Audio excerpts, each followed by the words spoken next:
Humans are meant to be able to rest in a deep squatted position, but most of us stopped doing this from a young age, and now we've lost the ability. So today, we're gonna work on opening it up.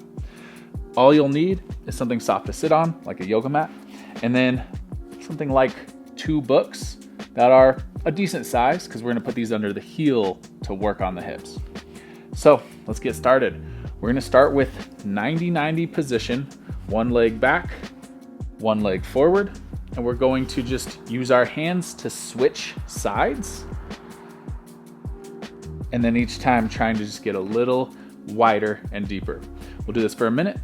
Let's get started. So keeping the knees as wide as you can as you transition from side to side.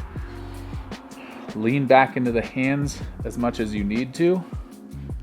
The goal would be to be able to do this without needing the hands quite as much. But when you first start, you're probably going to need to lean back quite a bit, especially if you're just warming up for the day, like I am. It feels pretty stiff the first few reps. Just take your time and slowly try to get the torso more upright through this transition.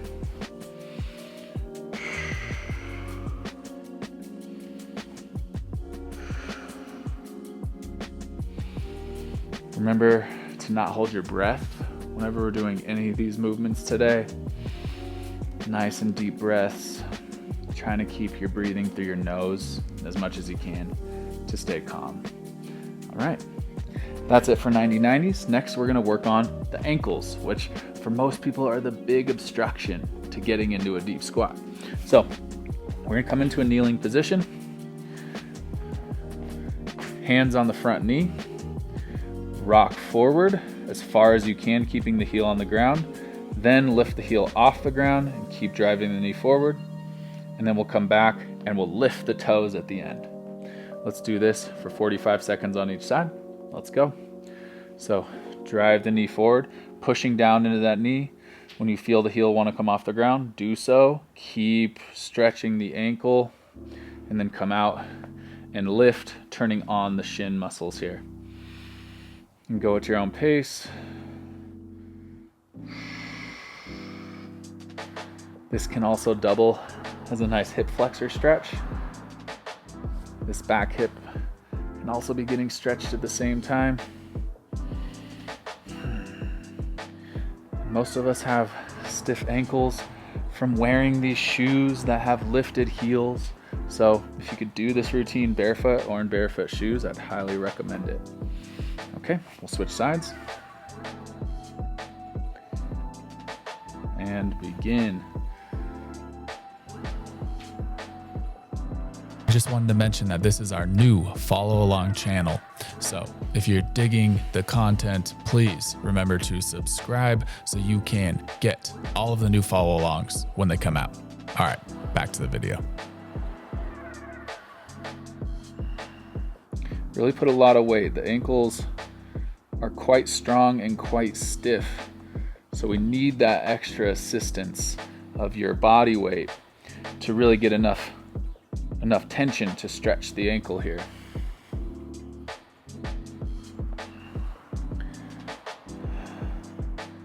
And relax. And a big part of ankle flexibility is actually your toes. So we're gonna sit with the toes wound up under the foot. Now we're just gonna gently sit back and get a toe stretch there. You should feel your big toe stretching a lot. This can be quite intense, so don't push it too hard. Just get a stretch and try to relax, but don't overdo it here. We'll just be here for a few more seconds. And relax. Okay. Next, we're gonna go into a squat, but we're gonna take the ankles out of the equation by putting some lifts under the heels so that we can really just work on the hips here. So put those lifts under the heels, whatever you have. We're gonna sit down into the deepest squat that you can with your feet a little bit wider than how you would normally squat. Now we're gonna place the elbows on the insides of the knees We're gonna do this prayer motion. We'll do this for 60 seconds. Ready? Let's go. So we're using the hands to pry the knees open. You should feel a stretch in the groins. And if you can get all the way to where your forearms are parallel to the ground, then you might want to explore going a little deeper by changing how you do this. You can put a fist in there. That makes it a little bit wider so you can get your knees even more open. You go 2 fists. Or if you're really flexible, you can just start prying. Move in between these 2 positions. And don't forget to just try to relax the hips towards the ground. We're not thinking about trying to lift the spine and have this perfect upright torso. The back can round here. You can even pull yourself forward, and that might even give you a better groin stretch. Okay, we'll take a break there. We're gonna sit back down on the ground. Now, we're gonna work on the hip flexors. Part of sitting in a deep squat is using the hip flexors to pull you into the position. So we're just gonna sit here. We'll lean back, hands on the ground. Now for 30 seconds, we're gonna lift the knees as close to the chest as we can, just like a squat while sitting on the ground. 30 seconds, ready? Let's go. Keep trying to pull the knees closer to the chest, keeping the knees open just like how you would in a squat, so we're not squeezing the knees together. And just feel those hip flexors turn on. If you want to make this harder, you're going to come more upright. There's no need to. Really just try to lean back and keep pulling and turning on those hip flexors. This is just going to help so much with pulling you down into your squat. Don't forget to breathe here. Don't over tense the core so that you can't breathe, and relax. All right. So this next one, we're going to come from a squat, and this, we're gonna work towards getting the heels to the ground, but that might not be where you're at right now.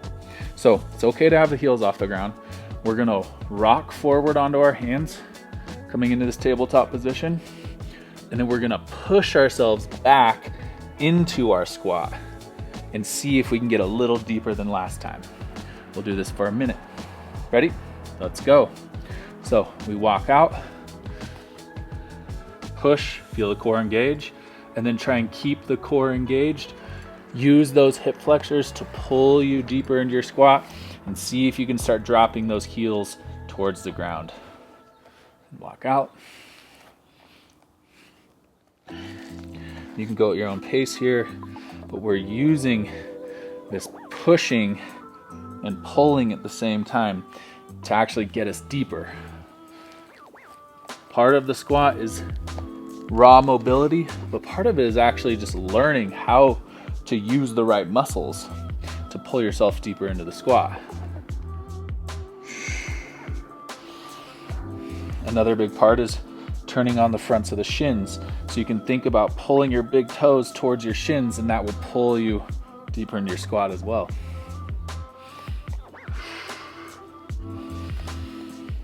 Last one. And relax. Okay. Let's take a little break. We're gonna come back to those 90-90 transitions we started with. We'll just be here for 30 seconds just to kind of give yourself a break and stretch back into these positions. Ready? Let's go, 30 seconds. Now let's see if you can just get your feet maybe a little bit wider and maybe keep your torso a little more upright through that transition.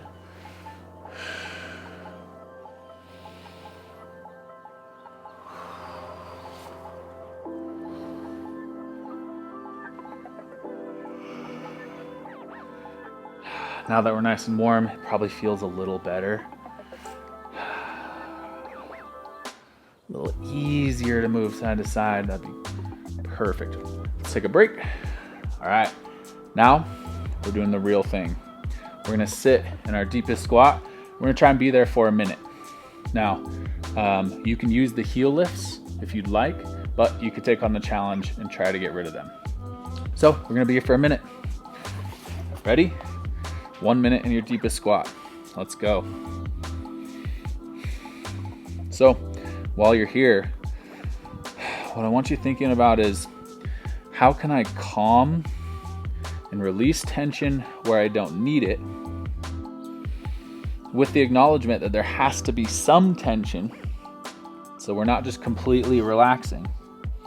There needs to be some tension, but I'm also not overly tensing, trying to pull everything so tight, because ultimately we want this to be a position that we can rest in.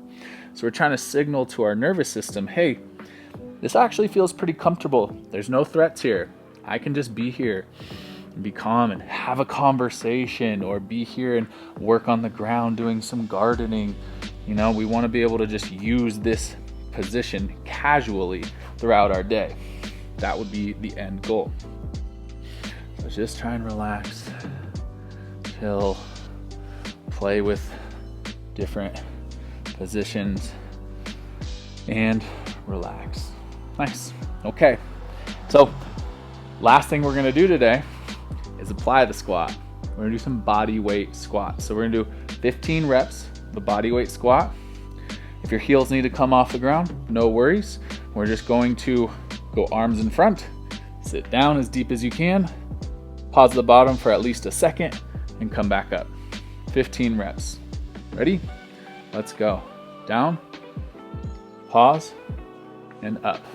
1, down, up, 2, down, up, 3, down, up, 4, down, up, 5, down, up, 6, down, up, 7, down, up, 8, down, up, 9, down, up, 10, 5 more, down, up, 11, down, up, 12, down, up, 13, down, up, 14, last one, down. Let's pause at the bottom and just see how this feels down here. I bet it's feeling a lot better than when we started. And up. All right, that is it. Nice work. This is a routine that you can do every day to make that squat feel a little better, so you can start using it as much as you need to keep the body feeling open. All right, see you in the next one.